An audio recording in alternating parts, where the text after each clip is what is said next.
and welcome to Tattooed Chef's fourth quarter and full year 2020 earnings conference call.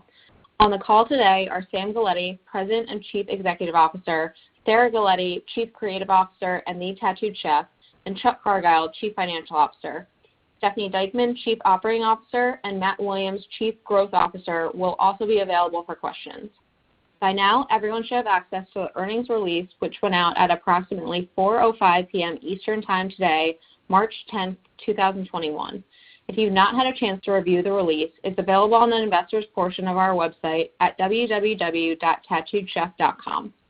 Before we begin, I'd like to remind everyone that the prepared remarks contain forward-looking statements.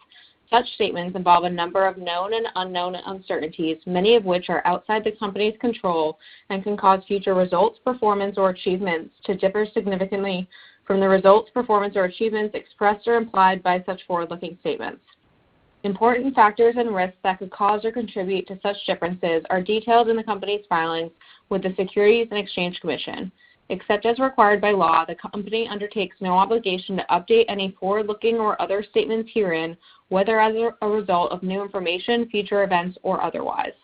In addition, within our earnings release and in today's prepared remarks, Adjusted EBITDA and Adjusted EBITDA margin are referenced.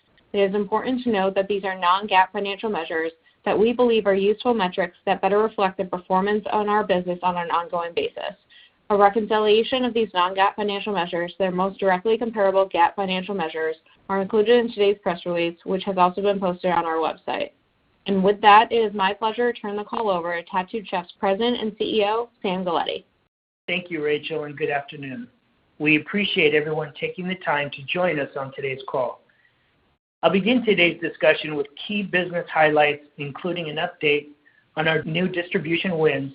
Sarah will discuss our marketing and innovation, and then Chuck will provide greater detail on the financials. First, our fourth quarter revenue highlights. We are pleased to report revenue increased 48% to $39.6 million compared to the fourth quarter last year, driven by our Tattooed Chef branded products. Our branded product sales for the quarter were a record $23.9 million, an increase of 172% compared to $8.8 million in the fourth quarter last year. Branded sales accounted for 60% of the total revenue in the fourth quarter of 2020. For the full year, revenue was $148.5 million, a 75% increase year over year. Branded sales increased 363% to $84.6 million, or 57% of the total revenue for 2020 compared to 22% in 2019. This is the first year in the company's history that branded exceeded private label sales, and we expect that split to reach as high as 75 to 80% branded within the next 2 to 3 years. We believe we are still in the early innings of the Tattooed Chef growth as a brand and as a company. We formed Tattooed Chef in 2017 after Sarah recognized the lack of readily available, high-quality, clean label, ready-to-cook, plant-based products in the market. Fast forward, we ended fiscal 2020 with 38 branded SKUs. Our products are sold in all 50 states, and we took the company public. The Tattooed Chef brand is for every lifestyle, and we attract consumers of all ages and demographics. We believe our historic and continued success with Club across an array of Tattooed Chef branded products indicates that the Tattooed Chef brand resonates with consumers and would be attractive to conventional retail grocery customers. Coupled with the fact that we have spent little money on increasing brand awareness since we were historically focused on private label, we believe there is an untapped potential. We participate in the $55 billion U.S. frozen food category, a $380 billion market globally, and we are aligned with many major food trends. We have the innovative products and the vertically integrated supply chain and manufacturing capabilities to compete across multiple categories within frozen food, and little brand recognition or household penetration today. As we announced in December, we hired the national marketing firm Nitrous Sea to implement a comprehensive brand marketing campaign this year, which Sarah will touch on in a few minutes. Our growth strategy is focused on expanding and increasing distribution of Tattooed Chef branded products with new and existing customers. we continue to set the foundation for broad market expansion. At the end of 2020, our Tattooed Chef branded products were nearly 4,300 stores and had 23,000 points of distribution. We have made significant progress in gaining new retail distribution at the start of 2021. Based on our new retailer partners that have committed in Q1, Tattooed Chef will be available in an additional 1,765 chain stores with 8,000 new points of distribution. This is a 41% increase in stores and a 35% increase in points of distribution over where we finished 2020 versus what we expect for the first quarter of 2021. We will further discuss the positive momentum as we expand our channel performance. Starting with the club channel, we launched our first MVM with Costco in March. With this program, Tattooed Chef 6-pack organic acai bowls will be available in every Costco nationwide for the entire month. This program will continue to allow us to introduce Tattooed Chef to more consumers through the Costco member. In Sam's Clubs, we continue to demonstrate our leadership position as a plant-based frozen food partner. In addition to our 4 Tattooed Chef items that are sold on an everyday basis nationally, we have had 4 limited time offers in Q1. 3 of our limited time offers were new items: tempura cauliflower wings with buffalo and sweet chili sauce, cauliflower white pizza, and our plant-based sausage breakfast bowl. Our 4th LTO was the veggie hemp bowl, which has performed so well that it will be brought back on rotation later this year. We were also able to continue to share the Tattooed Chef brand message with Sam's Club's member in Q1. Tattooed Chef was featured in 2 Sam's Club in-store booklets on the front page in both January and March. The January ISB focused on plant-based foods and featured the Tattooed Chef portfolio. And on the March ISB featured Sarah Galletti for Women's History Month. With a circulation of 18 million, we were honored to be part of both programs. We continue to see this momentum translate in our business performance. For the 52 weeks ended 12/27/2020, as reported in SPINS, Tattooed Chef is up 376% in Sam's Club, which is significantly outpacing the frozen categories in which we compete. Tattooed Chef is the number 3 brand in the combined frozen categories in which we compete, which includes frozen breakfast, entrees, and fruits and vegetables. More specifically, in the frozen fruits and vegetables category, Tattooed Chef is the number 1 selling brand in both total dollar sales and dollar growth in Sam's Clubs. We are confident that our strong business performance as well pipeline of innovation will allow us to build on this strong foundation in the future. We have achieved this category leadership position in only 1 year of sales. Tattooed Chef's momentum in mass channel continues with 33% growth for the 52 weeks ending 12/27/2020. According to SPINS, Tattooed Chef grew 3 times faster than the category in 2020. Our ACV in mass is 59.8, which is up 300% year over year. Our TDPs, or total distribution points, are up 285%. We are also excited to share we've expanded our partnership with Target. As we announced this morning, 6 new SKUs will be available nationally starting next week. These new SKUs, plus our current smoothie bowl line, will now give the Target guest the opportunity to enjoy Tattooed Chef for breakfast, lunch, and dinner. In grocery natural, Tattooed Chef is currently offering 38 unique SKUs across 5 different frozen categories. By the end of Q1, we will have retailer and distributors selling 24 of these SKUs. We are starting to see the results of the work we did in the 4th quarter to develop our retail program to start materialize in the market. Tattooed Chef products will be on shelf by the end of Q1 in key retailers across the country, such as Stop & Shop, Southeastern Grocers, and Ingles. These retailers will feature a variety of product categories, including pizza, entree bowls, vegetables, and smoothie bowls. In addition to the retailer commitments that will start selling Tattooed Chef in Q1, we also have additional retailer commitments, including Whole Foods, Meijer, Lowe's Foods, and United Supermarket, a division of Albertsons. Our new distributor relationships with UNFI, KeHE, and Lapari are showing promise as well. Tattooed Chef products are now available in these distributors warehouses across the country, and we are encouraged by the progress that sales teams are making to introduce the full line of Tattooed Chef to local and regional grocery and natural accounts. Between the new distribution in mass and the grocery natural commitments, along with other retailer negotiations that are underway, we are now confident that we will achieve our 2021 objective of 10,000 stores and 65,000 distribution points for Tattooed Chef at year end. Just to recap, all the new stores that are expanding their Tattooed Chef line and carrying products for the first time are Target, Stop & Shop, Southeastern Grocers, Ingles, Bristol Farms, Whole Foods, Myers, Lowe's Foods, and United Supermarkets. We have also started working with Thrive Market and will have product available on their online marketplace starting next week. We look forward to announcing our second quarter wins to you soon. With our retail expansion well underway, our next sales channel focus will be food service.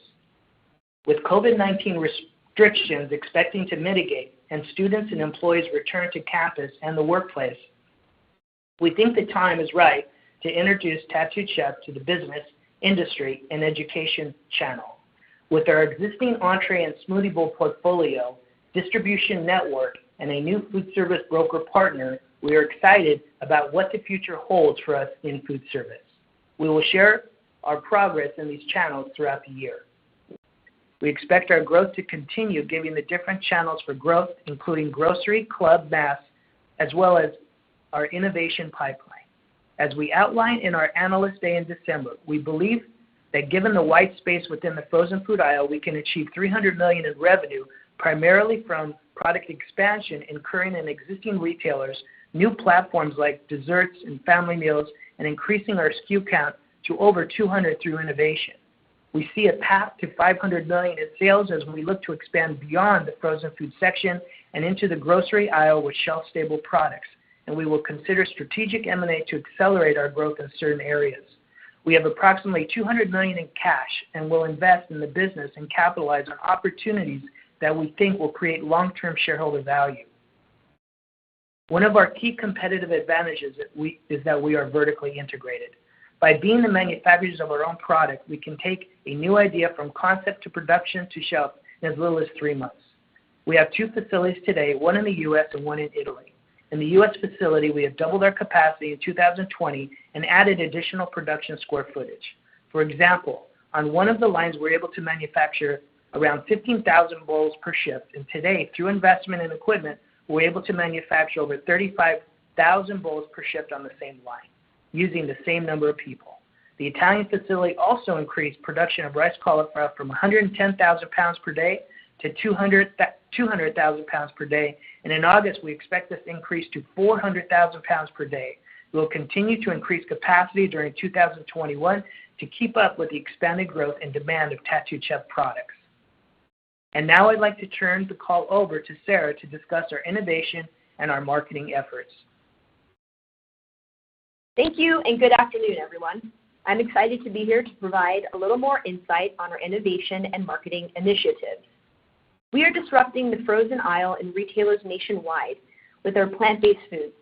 Our ability to spot trends quickly and constantly innovate is what resonates with consumers and retailers alike. We were the first to go to the mass market with cauliflower crust pizza and acai bowls and have a pipeline of over 150 additional plant-based ideas. We make food that we want to eat, and we make it easy for consumers to enjoy with little to no prep. 2020 was a big innovation year for Tattooed Chef. We released 17 new branded SKUs during the year, bringing our total to 38 SKUs as of December 31st, 2020. We've been happy with the performance of these new items, and it has prompted more discussion with retailers around future innovation. We have 24 new SKUs planned for 2021, 13 of which will be launching in the first half of 2021 at club and conventional retailers nationally. We are especially excited about the launch of our 100% certified plant-based pizzas. We have 5 SKUs, a 2-cheese, vegetable, meat lovers, pepperoni, and a white pizza. The meat lovers and pepperoni have meat alternatives using a clean ingredient deck, and we believe our vegan cheese is superior to any others in the market today. These new pizzas are one of the only to have a plant-based certified stamp, which was important for us to have on our packaging. The meat alternative space continues to be attractive to enhance our value-added meals. We are developing more products not only in the meat alternative space, but also things alternative, whether that be rice, pasta, and desserts. We continue to push the limits of what is possible in creating new food concepts and are making a stand in multiple spaces indoors. We are continually bringing new ideas to the marketplace. Given what Sam spoke about earlier with new retail distribution, there is excitement bringing Tattooed Chef into the food aisles. Our food resonates with consumers, and we're encouraged to see the retailer reception to our product portfolio has been so positive. We provide delicious, approachable, and innovative products not only to the growing group of consumers who seek a plant-based lifestyle, but also to the mainstream market. Our broad portfolio of products can satisfy all use occasions, whether that be a meal, snack, or side dish, making us a go-to supplier for retailers seeking to offer a complete plant-based portfolio. As we discussed at our Analyst Day, we have hired the national marketing firm Nitro C to help increase our brand awareness as we grow our distribution. We will be investing $15 million across digital video, connected TV, digital display, social media, and search engine marketing. Since bringing them on board at the start of the year, we have successfully deployed an initial test campaign with banner ads in the Los Angeles and Atlanta markets. Starting mid-March, we will be moving into phase 2 with innovative 6 and 15-second video campaign commercials and expanding into additional markets across the country. We will prioritize investment in markets and zip codes with the highest density of distribution and concentration of our target plant-based intenders, and will dynamically adjust to drive demand with each new retailer, SKU, and door. In key areas, we will explore a how high is high approach with broad-based media, including TV, to understand the dynamics of demand beyond the core plant-based intender consumer. Through our investment approach, we are building a system that will grow as we grow and plant the seed for inclusive national movement to revolutionize plant-based eating. We are still in the early days of collecting marketing data points, but we are confident in our strategy. I can't wait to share more with you in the months to come. Now I'll turn it over to Chuck to walk through our financials. Thank you, Sarah, and good afternoon, everyone. In the fourth quarter of 2020, we continued on our growth trajectory. Revenue increased by almost 50% to $39.6 million, compared to $26.8 million for the prior year fourth quarter. As Sam mentioned, the revenue increase was driven by a $15.1 million increase in revenue of Tattooed Chef branded products, which now account for almost 60% of our total revenue. Our gross profit was $6.9 million, or 17.4% of revenue, compared to $3.9 million, or 14.4% for the comparable quarter of 2019. The improvement in gross profit and gross margin was primarily due to production efficiencies and the cost of goods sold being spread over greater revenue. We anticipate continued gross margin expansion as we increase our volume. Operating expenses increased to $7.9 million for the 3 months ended December 31, 2020, compared to $1.9 million for the 3 months ended December 31, 2019. The increase in operating expenses was primarily due to $3.4 million of stock compensation resulting from equity grants made subsequent to the merger with FMCI in October of 2020. Also, increases in spending to support the growth of the Tattooed Chef branded products and to support the costs of being a public company since October 15, 2020. We expect operating expenses to increase in 2021 to accommodate the growth, invest in the brand, and incur a full year of public company costs. Net income was $41.5 million in the 3 months ended December 31, 2020, compared to $2.2 million in the prior year period. We recorded a tax benefit of $41.9 million in the fourth quarter, compared to a benefit of $0.2 million in the prior year period. In October 2020, the restructuring in anticipation of the merger with FMCI caused a step up in the tax basis of intangible assets of approximately $140.5 million, and the tax status of the company to change from an S-Corp to a C Corp. The tax effect of these changes created a deferred tax asset and income tax benefit of $39.3 million. For the full year, revenue increased by $63.6 million or 74.9% to $148.5 million. The increase was driven by the exceptional growth of Tattooed Chef branded products. In 2020, our branded product growth resulted from expansion in the number of U.S. distribution points, as well as increased volume at existing club channel customers of our current portfolio of products, and new product introductions, including smoothie bowls, vegetable blends, buffalo cauliflower, and other value-added riced cauliflower meals. Gross profit increased $10 million to $23.7 million for the year ended December 31, 2020, compared to $13.7 million for the year ended December 31, 2019. Gross margin for the full year 2020 was 15.9%, slightly lower than 16.1% in the year ended December 31, 2019. The gross profit increase was primarily due to the higher revenue levels for the current year.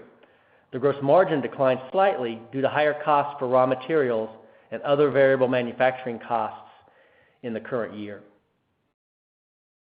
Operating expenses increased $12 million to $19.5 million for 2020 compared to $7.5 million for 2019, primarily due to increases in costs resulting from higher headcount and wages to manage the increase in revenue and public company costs, which did not exist in the prior year.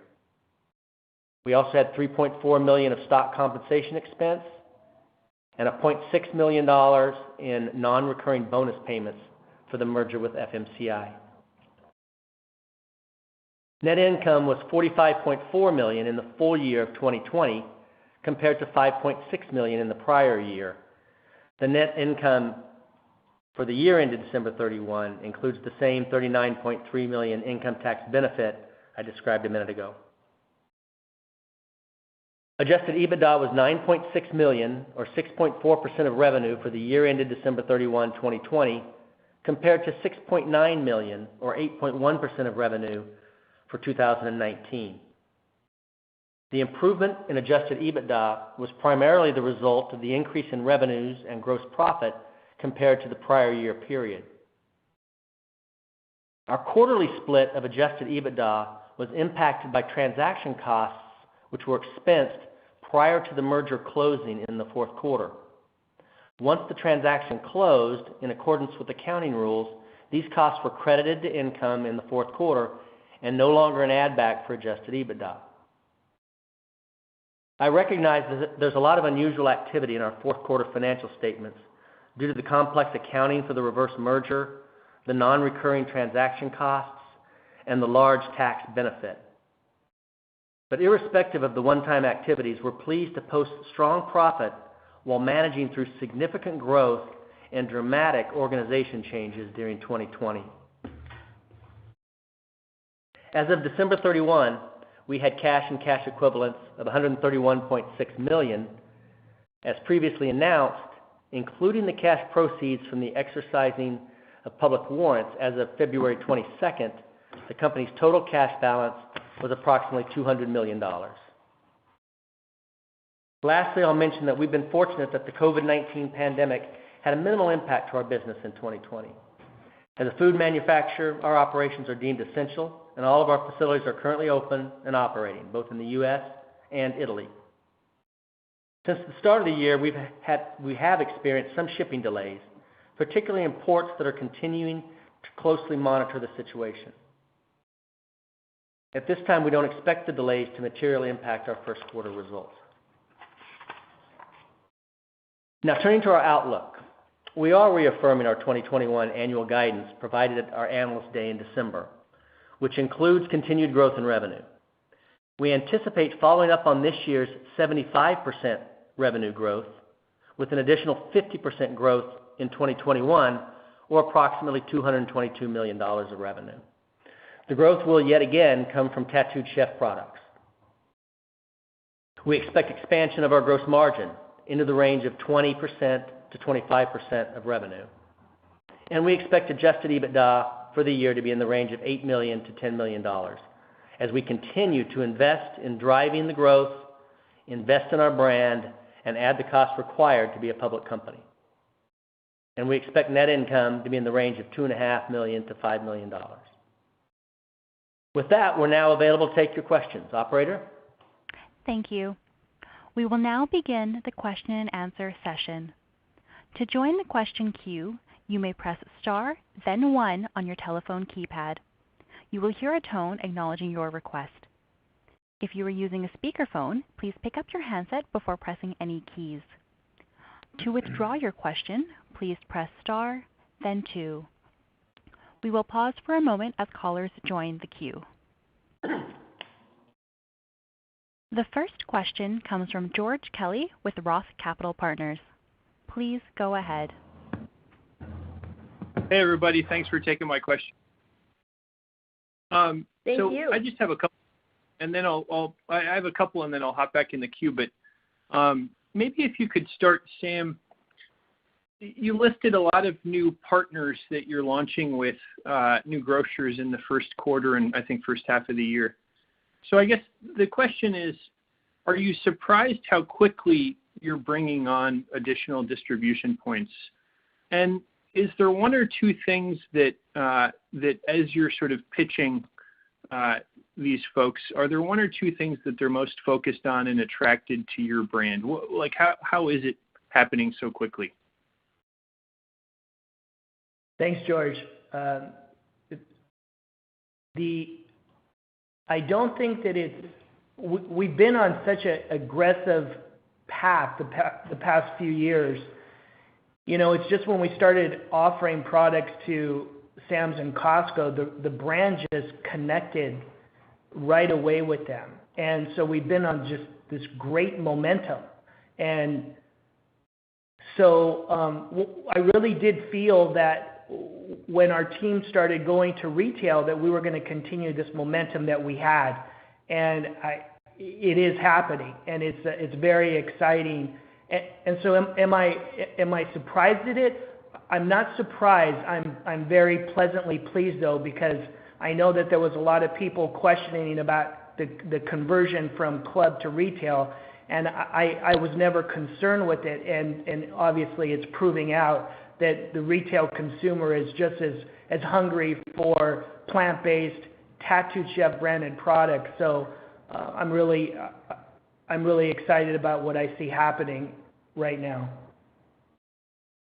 Okay, great. And then there was a discussion in the prepared remarks. I may have missed part of it, but I think you talked about the advertising strategy. And I was wondering if you've turned that on much so far in 2021, and what has been the response? What are the learnings with what you've seen thus far?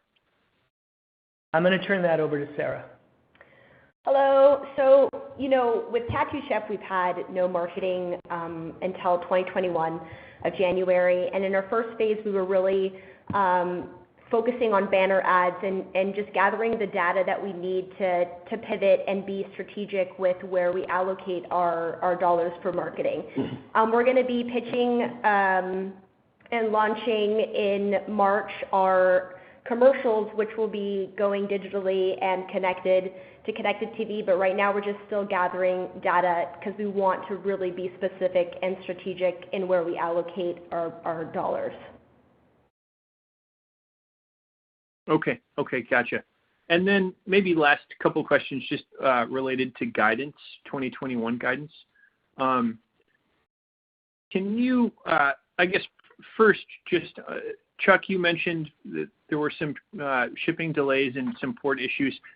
What will growth, can you help at all with kind of the sequential growth just throughout the year? Will we see the fastest growth towards the back half, and anything we should think about quarterly? I'm actually going to take that one, George. This is Stephanie. When we start to look at what the growth in revenue is going to do throughout the year, we brought up the port delays and things like that so that the information is out there. We have not experienced any delays in our shipments and our product at this time, but we want to be completely transparent. As far as revenue goes, We have some great promotions for first quarter, as you guys heard Sam say, in which we have the Costco MVM.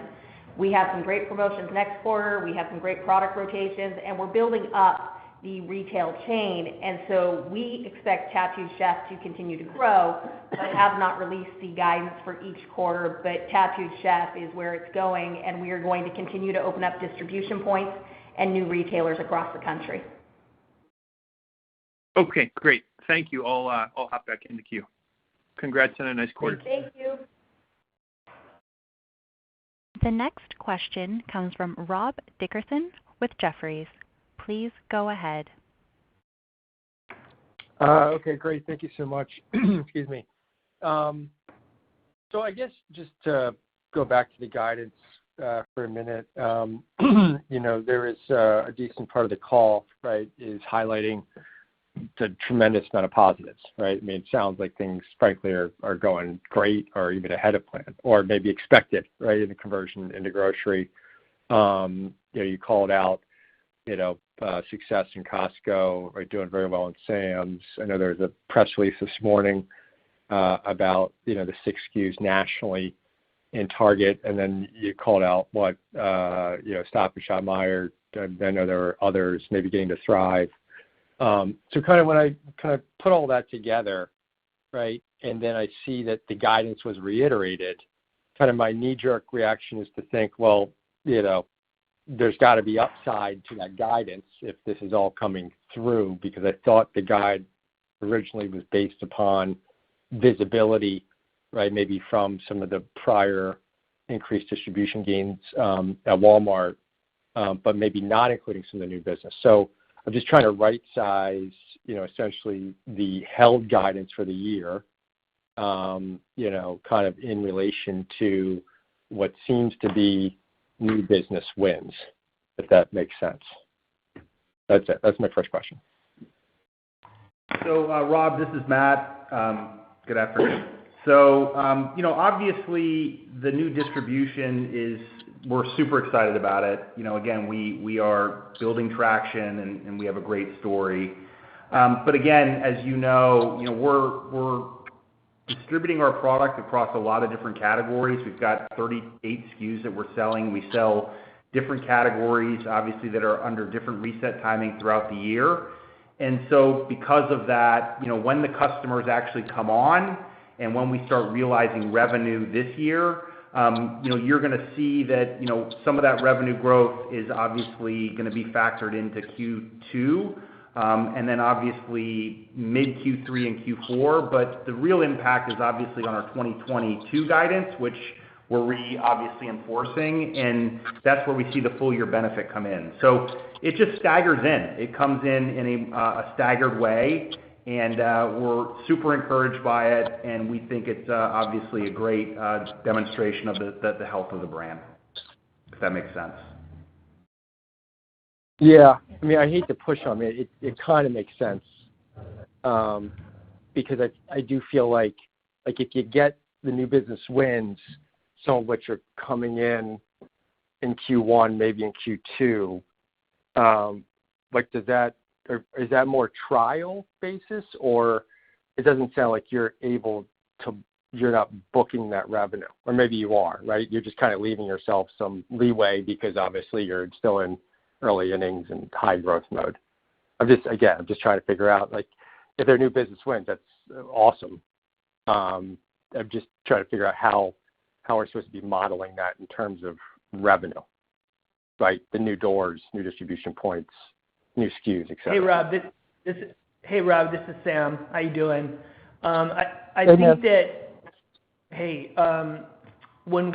When we came out with the 222 budget for 21, we were building in 10 to 15% of, business that we projected just based on conversations. We have to wait so long, before these customers will allow us to communicate that we win this business. So it's like we did put, we do project 10 to 15% of that 21 budget was on assumptions that we make based on the conversations that we already had with these retailers. So I'm pretty Again, to have a 49, 50%, growth organically year over year with our frozen product line we're just super excited about it. Yeah, no, I really appreciate the clarification. That makes complete sense, right? So that's just trying to always figure it out, but great answer. And then I guess just in terms of, the vertical integration being a benefit, we've heard from almost every food company, not always in kind of produce-related areas or in frozen, but we've heard a lot about cost inflation. Is that, cost inflation, impacting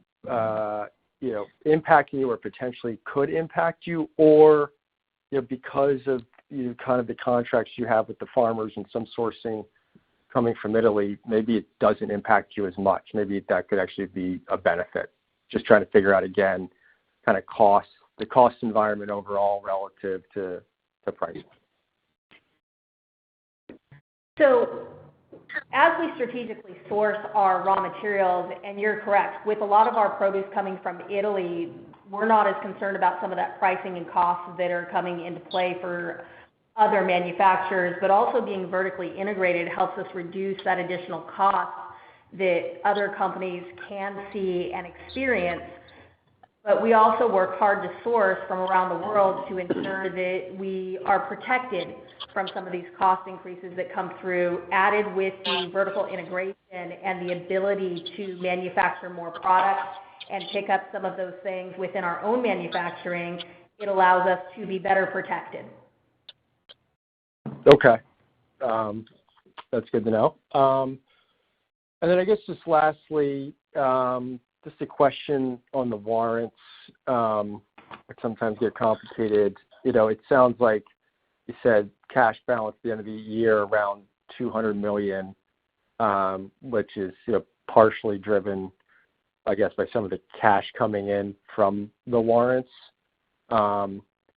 So just to clarify again, it sounds like as that cash comes in, you can actually keep that cash and redeploy into other strategic, right, value creating opportunities versus necessarily having to go back out into the market and buy back stock, right? It's a nice kind of cash generating vehicle, kind of as long as they exist. So I just kind of wanted to understand, as cash comes in on the warrants, is that something you then can redeploy in kind of whether it's CapEx, supply chain, what have you, maybe acquisitions, versus having to buy back stock? And that's all I have. Thank you. You're welcome. Yeah, I think 2 points, Rob, to answer your question. One is just a clarification. We had $131 million on the books at the end of the year. That's what you'll see in the published financial statements. Subsequent to that, there was another $70 million that came in from the warrants. That's what got us to $200 million. And there's no restrictions on that. That $200 million is in our coffers. It's ours to spend strategically. And the other important point is that the 20 million warrants are now fully exercised. So there's no more dilution coming from those warrants. So we have the cash, we can use the cash, and there's no more pending dilution. Okay, great. Thank you so much. Great job. Appreciate it. Thank you, Rob. Thank you. Thank you. This concludes the question and answer session. I would like to turn the conference back over to Sam Galletti for any closing remarks. Thank you for joining us today from Italy to California. I'd like to thank my dedicated team that has worked so hard to be able to make these strong results possible. We believe there is a significant growth opportunity for the Tattooed Chef brand with new and existing customers in food retail as well as other areas like food service. We are off to a strong start in 2021, increasing distribution, launching exciting innovative products, and increasing our brand awareness. We look forward to speaking to you again at upcoming investor conferences on our first quarter earnings call in early May. Have a great day. This concludes today's conference call. You may disconnect your lines. Thank you for participating and have a pleasant day.